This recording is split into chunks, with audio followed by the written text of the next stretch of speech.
Welcome to the Nerd Party. Hello, I'm Tristan Riddell. And I'm Matt Hansen. And welcome to the Senate floor. Talk nerdy to me. Welcome to Nerd Party.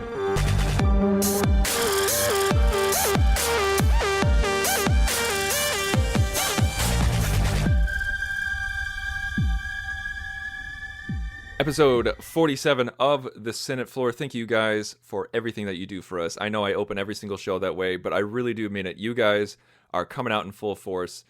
We love you guys. You're giving us reviews. You're recommending us to your friends. Our numbers are growing. Our listenership is growing. And with the addition of Filibuster, it's growing even more because Lee just brings a little something special to the table. And so we thank you guys so much for everything that you do to support the show. I mean, we give credit to everybody here. The aggressive negotiation guys are bringing more people in. Certainly more people are being brought in by your wife. I mean, she's already got her own fan base, and she's only been podcasting for, what, 2 months? 3 months? Yeah. We've done, I think, 12 episodes together. And yeah, she has her own fan base. There are a couple of people submitted ideas for t-shirts, and they are all the girl centric. It's funny. It's hysterical. Yeah, she probably gets a kick out of that. Yeah, but it's a lot of fun. But today I have a topic that's kind of near and dear to my heart. It's something I'm very fascinated with. I'm very open about. I'm very vocal about. And it's quite topical. You'll never, that's us here at the Senate floor. We keep up with the times. we're nothing if not current, and our main topic today is the continued digital revolution of home media, whether that's comic books, music, movies, everything about how we consume everything digitally now and what that does to physical media. And we're not going to throw stats at you. We're not going to throw percentages at you because that's not why you listen to us. We're just going to talk about our perspective on things, with the trends that we've seen with our friends online and with each other. But before we get into that, I again, this is going to be weird because I'm going to be suggesting it, but I want to talk about Marvel right now. Yeah, I know. It's a topic that's been consuming my well-being for the past 2 weeks, but especially this last weekend because we're recording this on May 1st and Civil War opens in 5 days here in the U.S. It's already opened abroad everywhere except for a few markets like China and Russia and Italy, I think. But it's open everywhere else abroad, and as of today, with the estimates coming in, it's already made $200.2 million. That's insane. That is absolutely insane. And if you want some statistics, it's only 5% behind the Age of Ultron first weekend international, 26% ahead of Iron Man 3, 26% ahead of the original Avengers, and a whopping 157% ahead of the Winter Soldier. Now, think about that for a second. Think about how much buildup there is to an Avengers movie, okay? Think about, basically, if you think about it, every single movie in between Avengers is a buildup to the Avengers, and they throw so much money into marketing, tons and tons of money into marketing for Avengers films, more than any other movie. And when you think about that, Captain America is just 5% behind that on the take. That's amazing. It's behind Ultron, but it's ahead of the first Avengers. Well, that's what I mean. It's just it is insane that a standalone can do so well, but I definitely think that the amount of characters that they're having in it definitely helps that. Well, true, and I think that, I think that helps it, but I also don't want to sell Cap short because I think that a lot of the goodwill that the Winter Soldier bought worldwide also may have contributed to that, to the point where a Captain America sequel is as high profile as an Avengers sequel. But, they've, in my opinion, of course, they've been killing it with the marketing, especially the viral marketing, because I've shared a couple of videos with you, and even you had to admit that you were quite pleasantly surprised.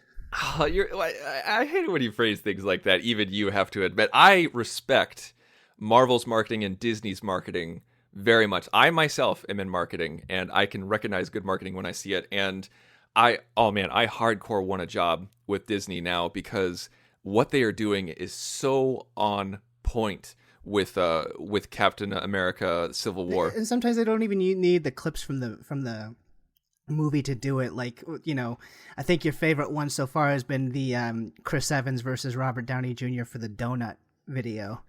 Yeah, it was one single shot, and you saw Olsen in the background, and Downey, steals the last donut, and it pisses off Evans, and then all of a sudden Olsen just screams, and like that's the cause of the Civil War. It's genius. But actually the one that I liked even more was Downey in Paris. Oh, lighting up the Eiffel Tower. Lighting up the Eiffel Tower. It was Downey, but he went ahead and he referred to himself as Tony, so he was in character. It's the same person. Yeah. There's no difference. There's between Tony and Robert. I know, that's why it works so well. But yes, it's already killing it abroad.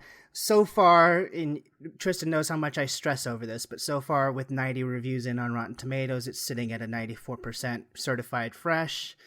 Hopefully the American critics don't kill that too much. Mm-hmm. But statistically, I'm hoping, knock on whatever wood's next to me, that it doesn't go below like an 80. I severely doubt that it will. I mean, that's kind of the measuring stick. You don't want it to go below 80. You don't want any movie to go below 80. And it's I mean, with it starting so high at a 94%, it would have to be radically different for an American audience to make it go down that far. Because if you look at Batman versus Superman, that just wasn't a strong film to the majority of people out there. And so right off the bat, international audience, it was down. American audience was down. I think with international audience liking this so much, it'll go down a little because American critics are cantankerous. Right. But I think it'll stay in the 90s. I hope so too. That would be nice. It would be the one time where a superhero trilogy got better as it went along. Because the first Cap has somewhere in the neighborhood of an 80. Winter Soldier has an 89. It'd be amazing if this was the highest rated and it's the third one, which is really hard to do, especially with because it has that curse of like the superhero third is always the worst one, right? Or usually it's the one that maybe except for Dark Knight Rises for some people, but even some people were disappointed by that. So, but it was still rated highly. But when you think of superhero threes, dating all the way back to Superman 3, Batman Forever, X-Men: The Last Stand, Spider-Man 3. Mm-hmm.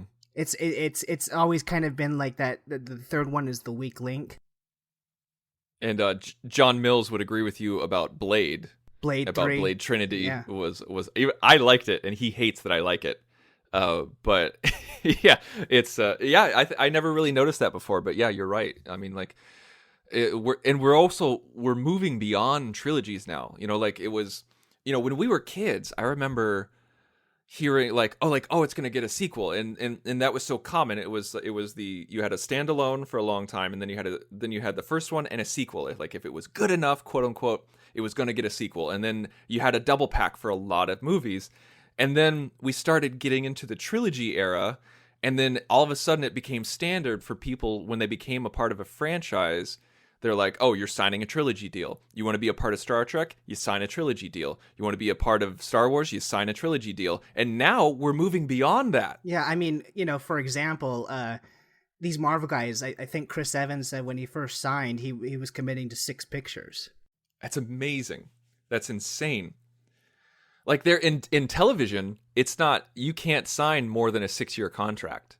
It's illegal to sign a 7-year contract. Oh, I didn't know that. That's cool. I knew that a lot of renegotiations take place around the 7th season, but I didn't know it was like mandated that it can only be a 6-year contract. Well, like it can be less, but it just can't be more. Like Modern Family went through a big ordeal when the 7th season came around. Because especially with, like if you're a successful show and the producers want to keep going, and then it comes around to renegotiation time, the actors know that they have the producers, up against a barrel. So I have to ask Tristan, because I think the listeners are dying to know, are you going to be doing your Old Man Sunday showing of Civil War next weekend?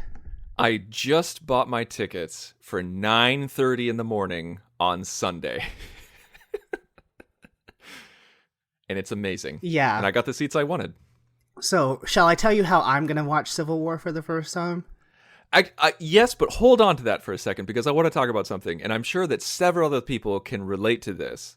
Because here's the thing: is that they released tickets for Civil War 2 months ago?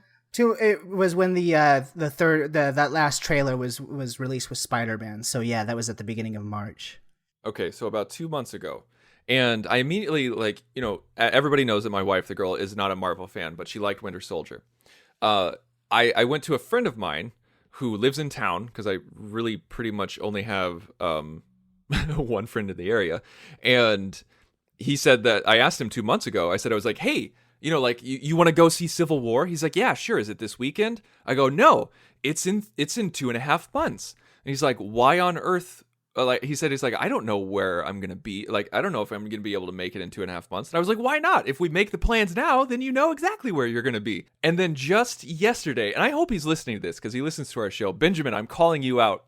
Just yesterday he said, he's like, sorry, man, can't make it this weekend. Just too many things going on. And I'm just like, what the hell, dude? You could have told me that 2 months ago and I would have ordered my tickets 2 months ago. And it's just so funny because I had to calm down and realize that he is a normal person. Right. And we are not. And it's hard making plans with normies when you're a nerd. It's so true. And they open up those tickets for us. I mean, because they know they already got us in the bag.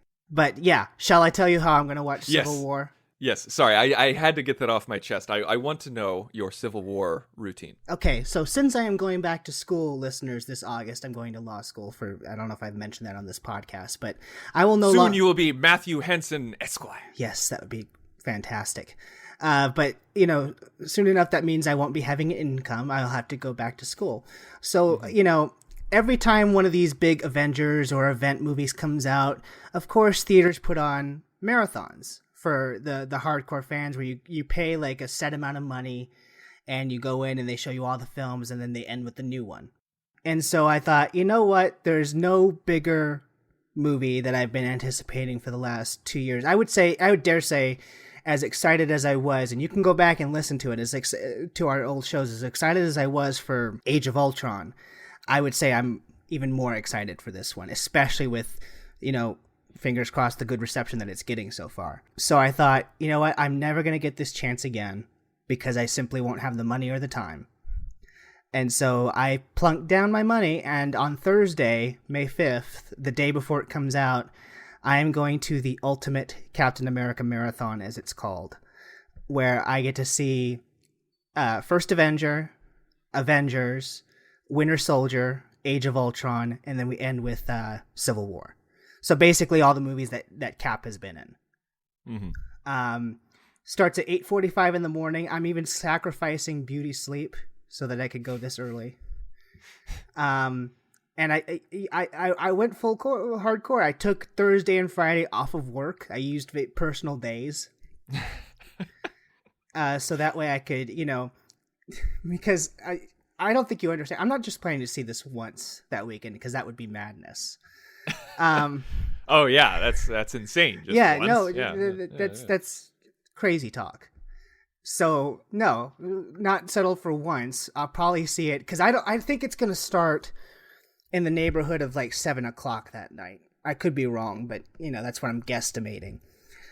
So I'll probably be out in time where if I wanted to go see it at like 11 the same night, I'll probably go again. I'll see it on Friday. I'll probably see it Saturday. And I know for sure I'm seeing it Sunday because that's Mother's Day and my mom wants to go see it. Now, okay, so Lee did the same thing, didn't he? Lee did do the same thing. Lee, who is my co-host on The Filibuster, who lives in Scotland, they've already gotten the movie. And so on Thursday, this last Thursday, he did the same thing and he had a good time and he loved the movie. So that gives me hope. Yeah, well, you guys, I remember, you guys told me that you're doing this, and I admire your dedication. I could do that at home. I do not think I could do that in the theater that long. Well, that's because you get all stressed and, nervous with the movie theater. I know how you are. It's true. The same way that you get stressed about ratings for some reason, I get stressed about other people in theaters. Yeah. I mean, it can be treacherous because... this last week I saw Alien in the theater for Alien Day. And I had a great time. It was a great experience and all that. I did happen to sit next to Hipster Douche and his girlfriend, who were there to laugh ironically at all the unfunny parts. So, Oh, he probably was wearing a Spam T-shirt at the same time. but stuff like that can taint the movie experience slightly. But I don't think that's going to happen because when you go, this is the nice thing, right? Because granted, you're in there for a long time and you're sitting with people, but you are sitting with only the crazy hardcore fans go to this thing. So you're all there for a shared purpose. You're all excited. I'm hoping that energy hypes me up even more, but we'll see. That's why I'm getting more used to opening night and opening weekend, because ever since they opened up a theater that had reserved seating. Isn't that the best, by the way? It is. It's utterly fantastic. And just the fact that if you're there opening weekend, it's most likely because the people have known about the movie and want to be there. Yeah, I'm really excited for it. Can't wait. In the meantime, before we move on to the main topic, I just had a quick movie recommendation because it's a movie that kind of has gone under the radar, but I happened to catch at a theater last weekend and really, really enjoyed. People know or may not know, but if they've listened to this show and the filibuster, they've known that within the last year I've been really getting into the Richard Linklater filmography. Mm-hmm. So, I saw the Before trilogy for the first time. I went and saw Boyhood last year when it was being considered for Oscars. I actually rented Dazed and Confused because I'd never seen that before and I've always wanted to. But I've been really getting into the man's style. So I went to go see his new film that was out in theaters, the Everybody Wants Some. It's kind of a spiritual sequel to Dazed and Confused, except that Dazed and Confused takes place in the 70s. This takes place in 1980.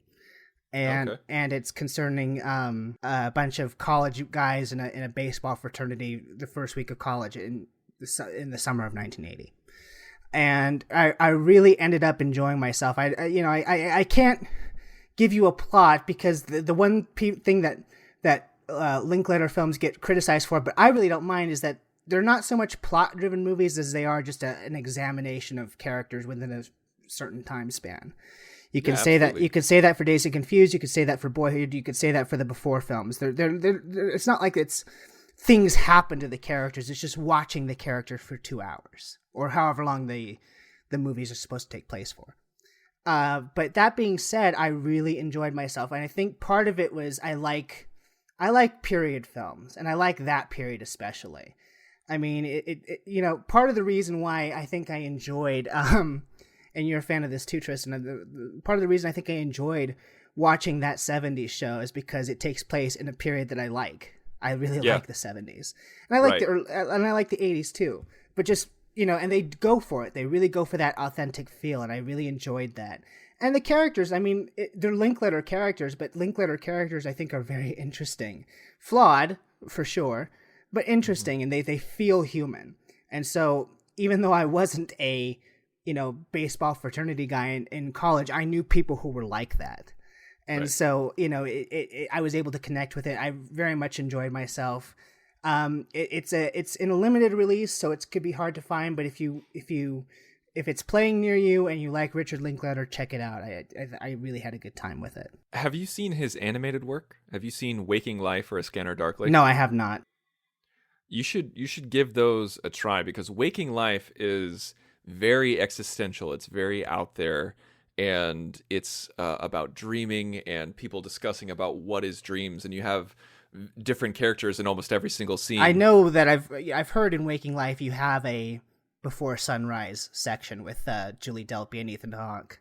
You have a Jesse and Celine scene, which now doesn't make Contradicts. sense. Yes, I know. Yeah. But it's still a lot of fun to see those characters interacting in that way. It's a lot of fun. And then A Scanner Darkly, Waking Life was kind of a test for that animation style by Linklater. It was an experiment. And then he went on to A Scanner Darkly, and actually, Robert Downey Jr. is in it as well. And cool. The main protagonist is Keanu Reeves, though. And it's not the best movie, but it's interesting. It's interesting to watch because of the animation style. Interesting. Well, like I said, I became a huge Linklater fan last year, so I'm trying to go through his stuff. So I will put that on the list. Very underrated director. All right. Well, let's go ahead and move on to our main topic. And as we teased at the beginning of the show, we are talking about digital downloads, digital movies, digital comic books, digital music, digital everything. Now, for the longest time, I was and am a big physical media guy. I mean, as the moment that DVD came out, I was obsessed with it. That much is obvious because listeners can't see what I'm seeing right now, but behind Tristan is just a wall of DVDs, and it's quite a sight to behold, ladies and gentlemen. It really is. It's pretty much the wall, the entire wall behind me. And I just consumed. I just bought. I dropped so much money when I shouldn't have as a kid, like being in high school and college.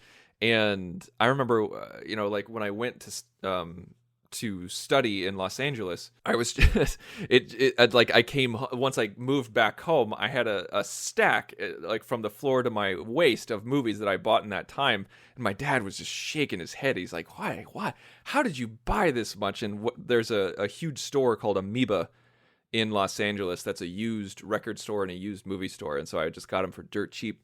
And that's the thing, is that it was so silly of me because I saw myself as a movie collector. Mm-hmm. And I would get these movies that I saw once and sort of liked, and I was like, I could see myself seeing that again. And so I would just pick it up instead of just renting it or going and getting it. And it just, there's so many movies on my shelf. Now, I'm not saying a lot. Like I'm not going to say most, because I do rewatch movies constantly. But there's a lot of movies on there that I know I'm never going to watch again. Right. And you can't really, like, selling DVDs online, like after shipping and everything like that, you'll make $2.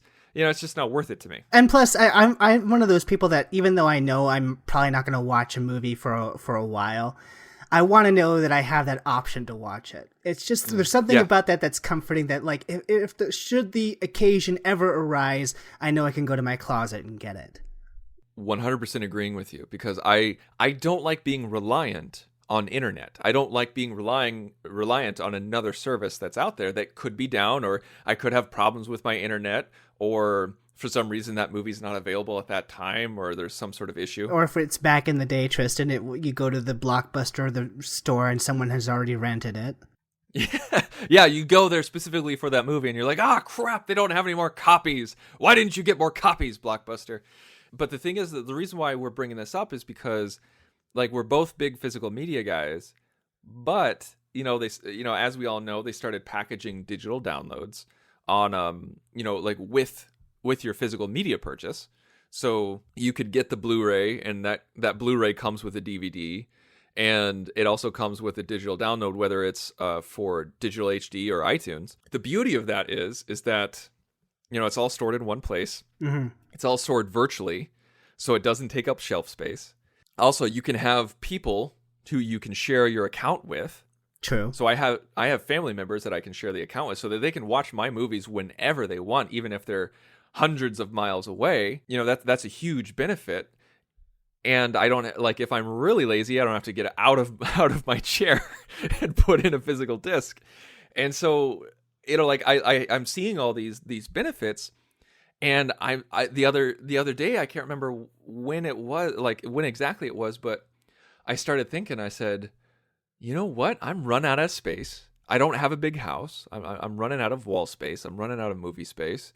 And streaming quality is getting better and better. Mm-hmm. Netflix is no longer just 720. We also get 1080, and now we're getting 4K on some titles on Netflix. Right. And Vudu's getting a strong picture. It's a stronger picture than iTunes, which a lot of people don't understand that or don't remember. No, that. it's absolutely true. I have much better quality on my Vudu than iTunes. Yeah. Mike Schindler might disagree with me. He might say that I'm crazy. He's a friend of the network, and he's on the Chuck FM network. This guy knows a lot about distribution, theatrical showings, and pixel quality aspect ratio. He's really knowledgeable. And I think he made the switch to digital because he said he can't tell the difference between digital downloads and Blu-ray anymore. And this is all generalizing, because if anyone could see the difference, it would be him.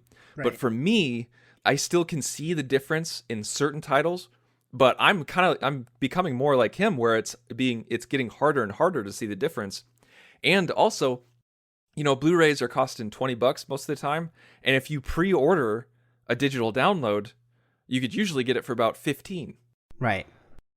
I think I kind of came to the decision where if it has Star Trek in the title, Star Wars, and Christopher Nolan as the director, or David Fincher as the director, I think that's when I'm going to buy physical media, and that might be it.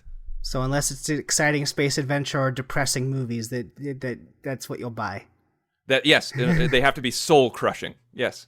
I hear you. I'm definitely running out of space in my closet. In fact, I bought a few bins to try to like organize my DVD collection, because I got a closet full and I've got another pantry full of all my stuff. But the problem is, and this is something that I guess we can talk about, you and I are of the last generation, probably of the last generation, that will remember physical media, because it's just shifting that way. Mm-hmm. I remember in high school, before I even got my iPod, I had my my portable CD player. I walked around with that and carried a bunch of CDs in my backpack. Discman. Yeah, exactly. The thing is, having been raised on physical media and switching over to digital, I have nothing against digital. In fact, some of it is great and fantastic, and I like having digital copies that I can watch anywhere. But the thing is, I there's something so pleasing to me, because I consider myself a movie collector along the same lines as you. There's something so pleasing and so aesthetically satisfying about holding a Blu-ray in your hands, or holding a DVD or a CD or something, or even something like you have in the background. There's something gratifying to me about walking into my closet and seeing all the movies that I've collected over the years, and kind of having almost a sense of pride about it. Oh yeah. Oh, absolutely. Like when people come over to visit, or this is the first time that they come over to my house, like the girl and I love showing off our media room, because it's impressive. It's a source of pride. As silly as that sounds, it's a source of pride, where people walk in and they go, "Holy crap, you have a lot of movies," and we go, "Yeah, we do." Right. So I mean, there's something that I really, really like about that. And as much as we're moving on to digital, and I'll move along with the times too. Who am I to judge? But I do think that something special for me is going to be lost when Blu-rays and DVDs eventually are done away with. And they're fighting hard to stay alive, because they just started releasing 4K Blu-rays. Right. A lot of people didn't think it was going to happen. I remember I had an argument online with someone where they said, no, Blu-ray is the last physical media that we're going to have. And I said, no, I don't think so. I think we're going to get 4K Blu-rays, and then I think we're going to move on to flash storage, and then I think we'll get to digital streaming. He just completely did not believe me. And so if you're listening, I was right. Take your moment to gloat. But yeah, so there's something satisfying that physical media is not being done away with so quickly. But I don't know. Given the choice these days, Tristan, I still buy the physical media. Now this is how crazy I am. So sometimes though, if it's a movie I really want to see now, like right now, then when it's released, because they know how to get you too. They always release the digital release maybe a month to 3 weeks in advance of when they're going to give you the physical release. Right. So if it's a movie I really want to see, I've double dipped before, I'm ashamed to say, because I wanted to see it now, but I've also wanted the physical copy. Yeah, I think the only time I double dipped because I couldn't wait any longer was with Gone Girl, where I pre-ordered the Blu-ray, but then they released it digitally, and I was just like, I need to watch it today. I want to watch it today. It has a Fincher commentary. I want to watch it today. And so I think what I did is that I just gave you the digital copy that came with it, with the DVD. Yeah. And so like, even though I double dipped, I was like, well, at least somebody's getting use out of it. Like, you're not technically supposed to do that, but I've done that before. In fact, I did the exact same thing with Ultron. Oh, that's right. Yeah, you did. Yeah, you did. I bought the digital copy way in advance, and then when I finally got my physical copy, I gave the digital code to you. Yeah, that's the thing, is that I haven't bought a physical Marvel film since Avengers. Wow, not even Winter Soldier? No, not even Winter Soldier, because I got a digital copy of it. I just got the digital copy. Because I'm not as big of a Marvel fan as you. It wasn't important for me to own it. And once I started realizing that, like, Marvel kind of got me thinking about it, I was like, yeah, I enjoy Marvel movies. I like them, but do I need them to take up my shelf? And the answer for me personally was no. And so, like, I know you're going to make fun of me, but with Batman versus Superman, I liked it. I know a lot of people didn't. And I'm not here trying to argue its merits. But that one for me is like, I immediately was like, oh, okay, well, like, I'll just go ahead and I'll pick that one up so I can watch the extended version and see what that's like.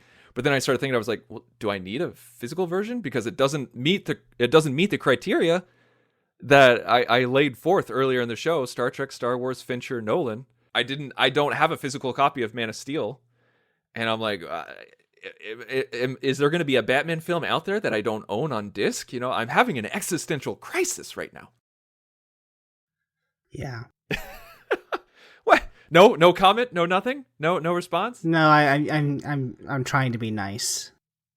Oh, you're so pig-headed when it comes to that movie, just like everybody else. But like I said, I'm not arguing its merits, but do you have anything like that's going on for you? Like, do you have any crises of the heart where you're just like, do I do this? Do I not? What's the point? Not yet. I have to say, if I know I'm going to watch something eventually, even if I don't want it right now, I can't really speak because the last 3 years I've had the benefit of a job and I'm a single person and with not a lot of bills on the table. Now, when I go to college, ask me this question again in 5 months when I go to college and have no more income. Then I can start being more picky about what I'll pick up. What's really funny is, like, just yesterday I ordered a digital copy of Deadpool. So did I. No, actually, I ordered my physical copy. See, so there you go. There you go. There you go. Yeah, like, what happened is that I hadn't seen it before, and like, I didn't see it in theater, and so that was another reason for me just to get the digital copy, because I was like, I didn't know if I was gonna like it or not, and I didn't feel like renting it. I hate renting, because if I'm gonna spend that much, like, now rentals are up sometimes to $7, and I'm like, well, I might as well spend just a couple bucks more and get to actually own it. But the thing is that what's funny is that I got an iTunes version. I normally get Vudu. I'm Vudu all the way. I love the versatility of Vudu. I love Vudu too, yeah. Well, and the nice thing too is, like, I don't know if you probably know this, but you can link your Vudu in iTunes, where you can, like, download your Vudu purchases in iTunes. Only with Disney. Oh, really? I thought that was it. Yeah. Okay, well, maybe that's why, because most of it is my Avengers stuff, so. Yeah, it's only with Disney movies does it link. It's called Disney Anywhere. Guys, if you have not done this yet, get a Disney Anywhere account. Disney Movies Anywhere account. Yeah. And then link it with your iTunes, link it with your Vudu, link it with your Google Play. And if one service has a sale on a Disney movie and it's cheaper than iTunes, it doesn't matter. You buy it on Vudu, it shows up on iTunes. It's great. It's great. But what I was saying earlier with the Deadpool thing is that I got an iTunes copy instead of a Vudu, because I share my Vudu with my parents, and I didn't want them watching Deadpool. So I didn't want them accidentally watching it. So I was just like, I'm going to keep this on my iTunes so that they can't see it. Right. So yeah, that and it's just funny. Those are the factors that come into play now. Those are the factors that I think about. Yeah, I mean, but I don't know. Maybe I'm just old school. Maybe it's because I like putting another thing on my shelf. I still like springing for the physical media, even if it's something that I don't know if I necessarily need. If it's something that I think I'm going to watch in the future, just off chance, I'll buy it if it's a reasonable price. It's just okay. Here's the thing: is that, like, I know we were going to talk about other things. Like, I want to talk about comics for a little bit here. Yeah, this is more your forte than mine, but yes. Yeah, I'm a much bigger comic reader than you, and by comparison to others, I am almost nothing. Like, you look at Rushing on the network, Matt Rushing. He consumes comic books. There's very few people out there who read more comic books than he does. Right. And he loves digital. I love digital. He loves e-readers. He loves digital comics. And ever since I found Comixology, the service, Comixology, where you can link your Marvel account, your DC account, Dark Horse, all these different accounts, you can link them all together. And it's it's a one-stop shop, and they just got bought by Amazon, which is awesome because I had some Amazon purchases that are now linked over to Comixology, and they have this thing that I really enjoy called guided view. Mm-hmm. Some people don't really like this. I do. Immediately, I fell in love with it because what it does is, as everyone knows, comic books is grouped into panels. With guided view, you only see it one panel at a time. Oh, really? Yeah, you don't see it one page at a time. You see it one panel at a time. And one of the reasons why I really enjoy this is because there could be something at the bottom of the page that's really, really big, and it's kind of a spoiler for the story. As soon as you turn the page, you see a guy firing a gun, or you see someone getting hit across the face, or you see a part of the story that you don't have any lead up to yet because you haven't read the first 4 panels. Mm-hmm. And so with guided view, you get more surprise. You like it's shown in a way where it's very linear. But then again, there's some argument where, well, the artists wanted you to see that whole page all at once. It's great on an iPad, on a big iPad. And what I do is, when I first found this, I remember I did this with Saga, which is a great comic book series. It's blown me away.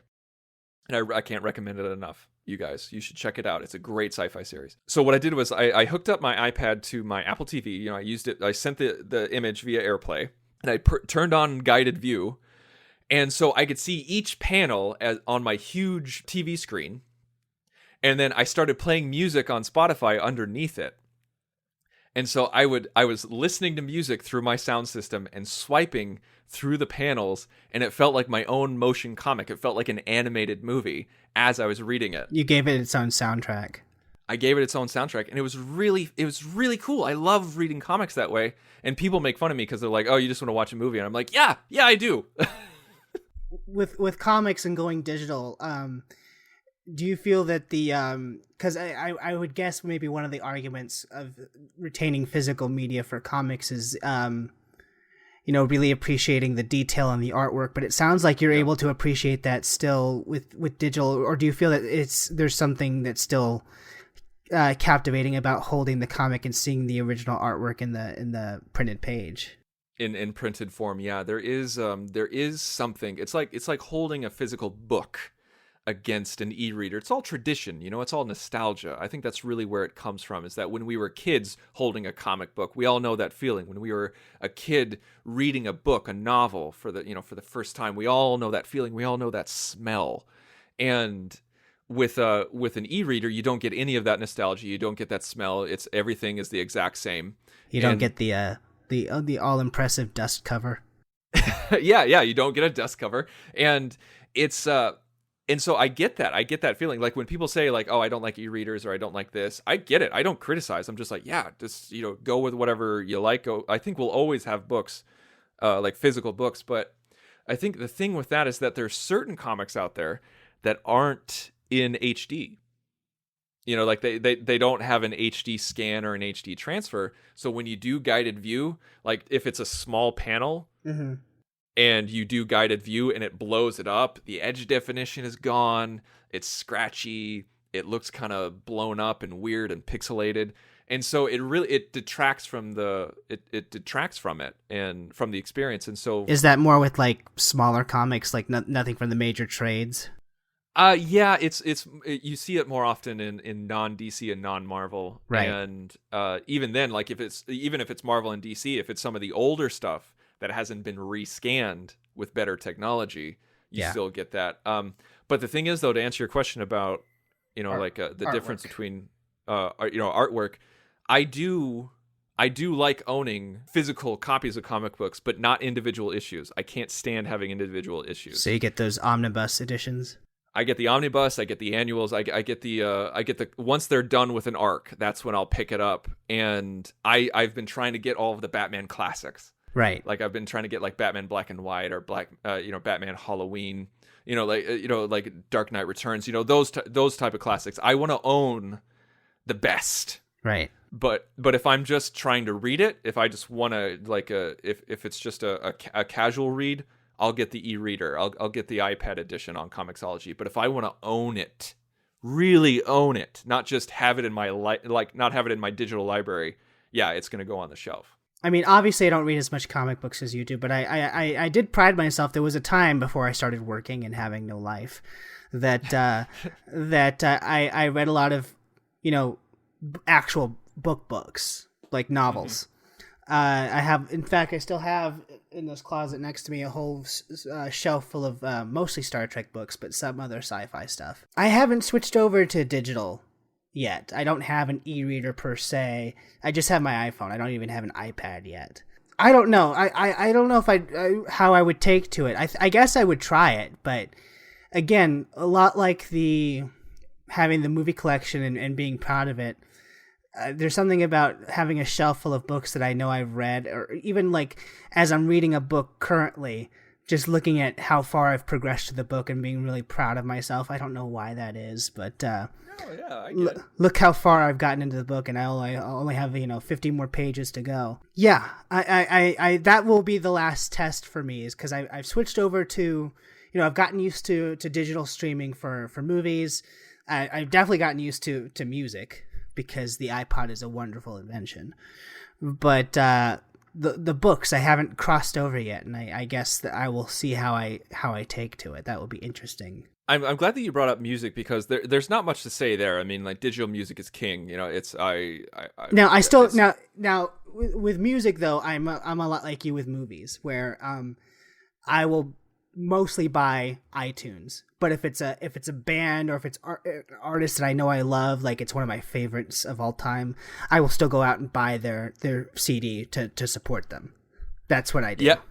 I think that's a good thing. That's a good thing to think about, is because even if it's more expensive, but if it's an indie band, or just somebody that you really respect, you'll gladly pay more, like you said, to support them. Because here's the thing with me with music, is that I'll get digital downloads and everything like that like crazy. But what's really interesting, that in 2015, since we're talking about digital versus physical, the fastest growing medium in music, fastest growing sales wise, was vinyl. Yeah, because that speaks to, and I think you could speak to this more because you're more of the technical mind than I am. But first of all, there's something so gratifying these days about holding a record in your hands, because you feel I feel classy holding a record. I don't know why, but it's just like the big artwork, and it's you just feel sophisticated and stuff. But doesn't vinyl have like a super good quality that even CD can't match? Like the sound quality on a vinyl is still really good, and that's why people buy it. Is that true? That is 100% true, and anyone who tells you difference is lying, because what it is that a lot of people don't understand this, and you don't, and a lot of people don't have to understand this. I mean, it's just like, not everybody is an audiophile. Not everybody can hear the difference. Right, and I'm not, but that's why I'm asking you, because I know that you are.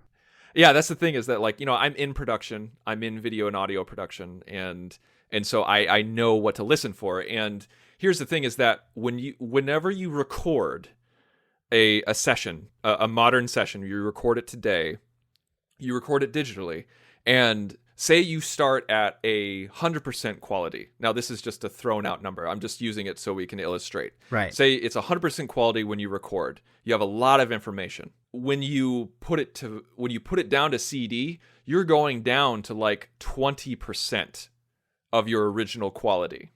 And then when you go to digital download, you're going to like 15 to 10% quality. And when you're at vinyl, you're between 50 and 80. Right. Okay. And the only thing that's better than vinyl is tape. Not the cassette tape. Reel to reel. Yeah, reel to reel tape. But the thing is, that's way too expensive, way too cumbersome. It just does not make any marketing sense. And no one has a reel to reel player anymore, where a lot, they still do sell turntables. Yes, they like, there was a resurgence in turntables. There are some crazy audiophiles out there who have reel to reel, but we're talking about $600 to thousands of dollars for a reel to reel player, and then if you want an album, that's $100. It's insane, and they're big, yeah. But with vinyl, you get that fantastic quality. You get, because it's kind of like the film argument. ever since like we were filming in the 20s, the 1920s, they had no idea that they were using a material that would be better than anything that we've ever produced in the past 100 years. Except that it can degrade. Well, yes, exactly. Except that it can degrade. But the amount of visual information that is captured in film is better than any kind of digital thing that we've done so far. Even today, like when we're shooting in 4K and 6K, film is still more than that. Some theories argue or differ, but the thing is that it's kind of like that with vinyl. We had vinyl in the 50s and even before, well before, and now we're going back to that because we realized that was actually a pinnacle of audio technology because that captured the most information. And that's the thing, is that you want to capture the most information, whether it's visual or audio wise. Every single time you go down and you make it easier, you degrade your quality. And that's like going back to physical media with movies and everything like that. Blu-ray is still the best way to get your movies, except for going to the theater. Right. And digital is just below that in pixel depth and everything like that, because it's just how it is. What you're talking about is why I imagine a lot of independent movie houses and sometimes theaters will still put on, and it will attract a lot of people. 35 millimeter film showings and 70 millimeter film showings because there must be something to it. Because I remember even a few months back, one of the independent movie houses in town finally got the ability to project 70 millimeter film. And one of the first things they showed was 2001: A Space Odyssey, which is, my favorite hard science fiction film. And I thought, you know what? I don't think I've ever experienced, I might have when I was younger because I don't know how film worked back then, but I don't think I've ever experienced 70 millimeter. So, I ended up going to see it, and I've seen that movie countless times. Mm-hmm. And so I know it pretty well, but there was something about the sound quality and the visual quality when they turned it on to 70 millimeter that it was louder and clearer and brighter than I've ever seen anything before. So that must be why that 70 millimeter is such a precious thing still. Also, like if you guys want to see the difference between like even just the size of the film, like because you mentioned going from 35 millimeter to 70 millimeter or 35 millimeter to IMAX, watch The Dark Knight. And whenever you see it in 2.39 or 2.4 or whatever aspect ratio, that's 35 millimeter. When you see it in 16:9 aspect ratio, that's IMAX.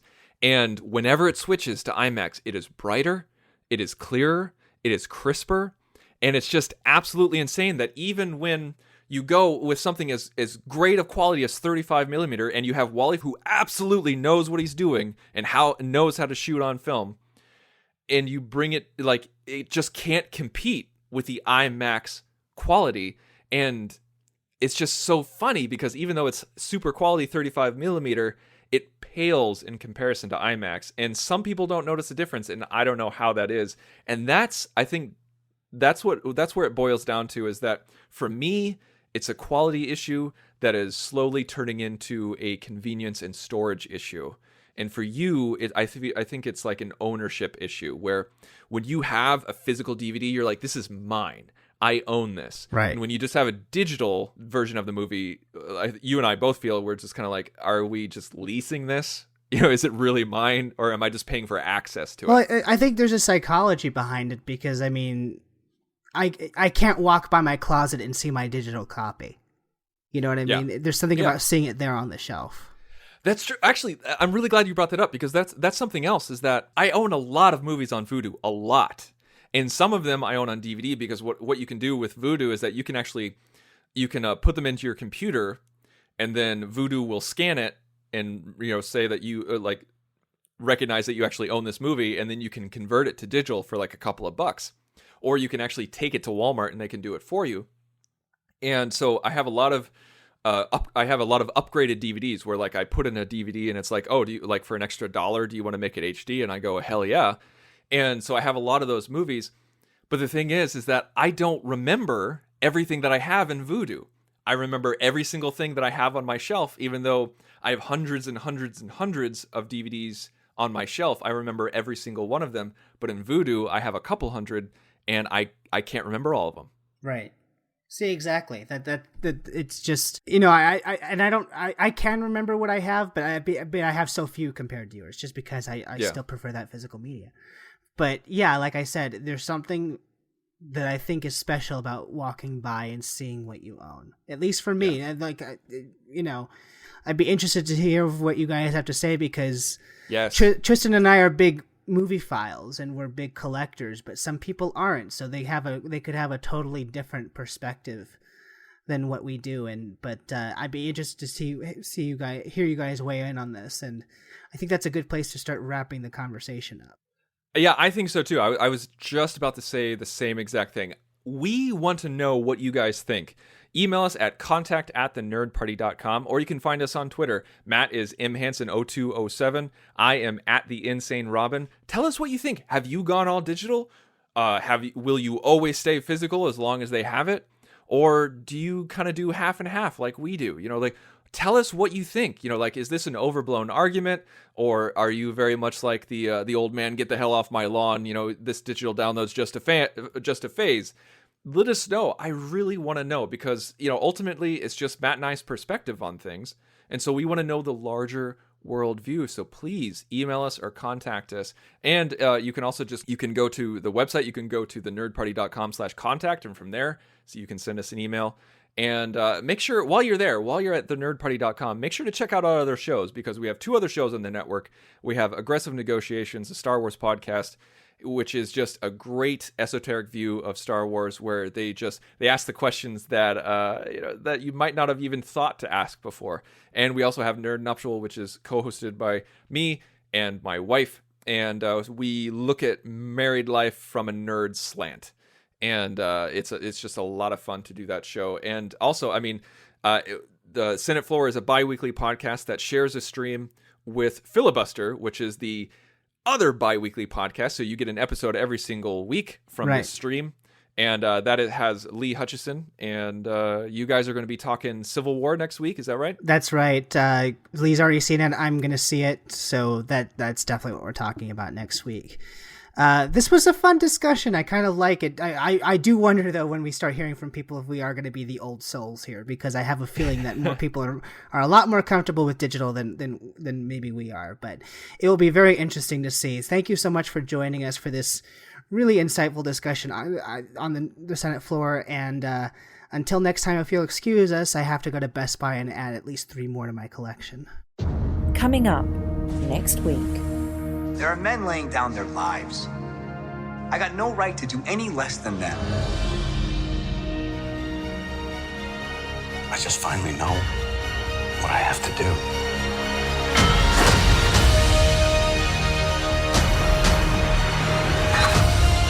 Captain? Mr. Stark? I don't trust a guy without a dark side. Well, let's just say you haven't seen it yet. After everything that's happened, nothing compared to what's coming. I just want to make sure we consider all our options. You know what's about to happen. You chose the wrong side. Sorry, Tommy, but he's my friend. So was I. Join the revolution. Join the Nerd Party. Welcome to Nerd Party.